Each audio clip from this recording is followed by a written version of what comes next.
हुकूमत ने अवाम पर पेट्रोल पंप गिरा दिया। पेट्रोलियम मसनूआत की कीमतों में आइंदा 15 रोज़ के लिए 8 रुपये 36 पैसे फ़ी लीटर इजाफे का ऐलान। पेट्रोल की नई कीमत 266 रुपये 79 पैसे हो गई। डीजल 10 रुपये 39 पैसे फ़ी लीटर इजाफा कर दिया गया।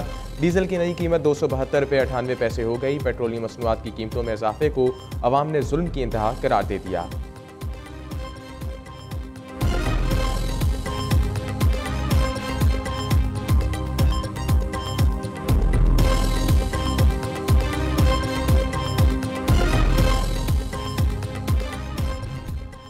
हुकूमत ने बिजली के बिलों में इलेक्ट्रिसिटी ड्यूटी की हसूली ख़त्म कर दी। इजाफी चार्जेस का खात्मा चाहते हैं। सार्फिन सिर्फ बिजली की कीमत अदा करेंगे।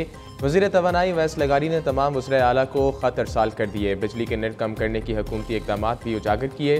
ख़त में कहा, बिजली बिल्स में मुतअद्दिद चार्जेस और ड्यूटियों ने सार्फिन उलझन का शिकार हैं।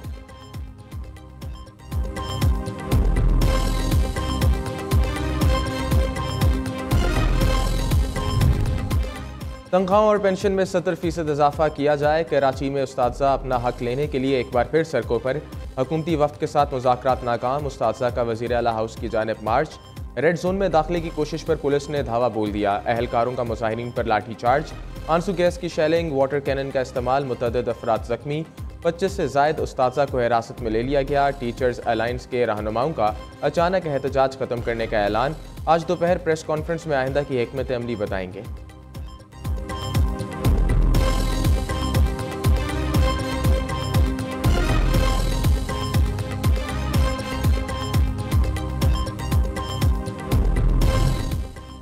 सदर मुमलिकत आसिफ अली जरदारी ने फाइनेंस बिल 2025-26 पर दस्तखत कर दिए। आइंदा माली साल का मालियाती बिल आज से नाफिजुल अमल होगा। कौमी असम्बली ने हुकूमत की 10 मुकम्मल और 2 ज़ैली तरामीम की मंजूरी दी। अपोजिशन की 78 तरामीम ऐवान ने मुस्तरद की थी।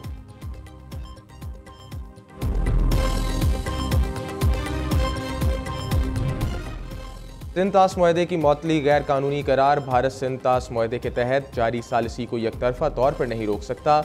आलमी अदालत ने अपने 2023 के फैसले की तौसीह करते हुए लिखा कि सालिसी का अमल मुनसिफाना, बरवक्त और मौसर अंदाज में जारी रहेगा। कोई भी एक फरीक अदालत के दायरे इख्तियार को ख़त्म नहीं कर सकता। हुकूमत पाकिस्तान का सिंध ताश मुआहदे के हवाले से मुस्तकिल अदालत बराए इंसाफ के तहत सालिसी अदालत के फैसले का खैर मकदम। भारत ने फौरी और दयानतदाराना अमल दरामद का मुतालबा। तर्जमान दफ्तर खारजा ने कहा, साबित हुआ सिंध ताश मुआहदा न सिर्फ मौसर है बल्कि भारत इस मुआहदे के तहत किसी एक तरफा इक़दाम का मजाज नहीं।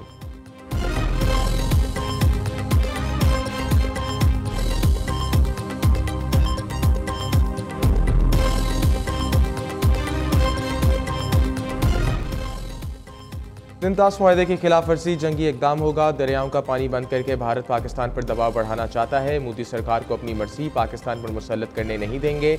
भारत आलमी कानून की खुली खिलाफ वर्जी कर रहा है। अपनी पॉलिसियों पर एक बार फिर नज़रसानी करे। नायब वज़ीर आज़म इसहाक़ डार का इस्लामाबाद में तकरीब से खिताब।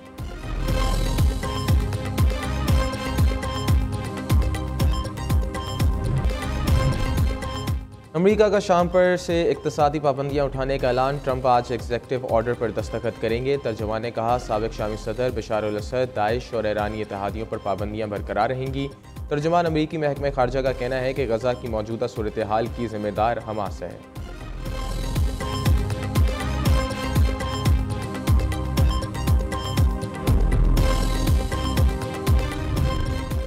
वाशिंगटन पोस्ट का ईरानी जौहरी तनसीबात को नुकसान ना पहुंचाने का दावा। तर्जमान व्हाइट हाउस ने मुस्तरद कर दिया। कहा कि नामालूम ईरानी हुकाम जानते हैं कि जौहरी तनसीबात को कितना नुकसान पहुंचा है।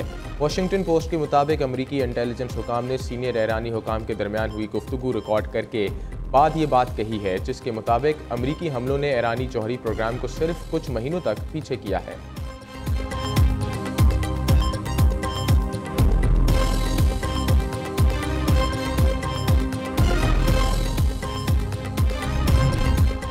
अवाम होशियार, खबरदार, 5 जुलाई तक बारिशें होंगी धुआंधार। NDMA ने सैलाब और अर्बन फ्लडिंग का अलर्ट जारी कर दिया। लाहौर समेत पंजाब में बादल जमकर बरसेंगे। रावलपिंडी में दफ़ा 144 नाफिज। 27 मई तक नाला नई और दीगर नदी नालों में नहाने पर पाबंदी आयद। नोटिफिकेशन जारी। सिंध में भी तूफ़ानी बारिशें होंगी। नशेबी इलाकों में सैलाबी सूरत हाल का खदशा।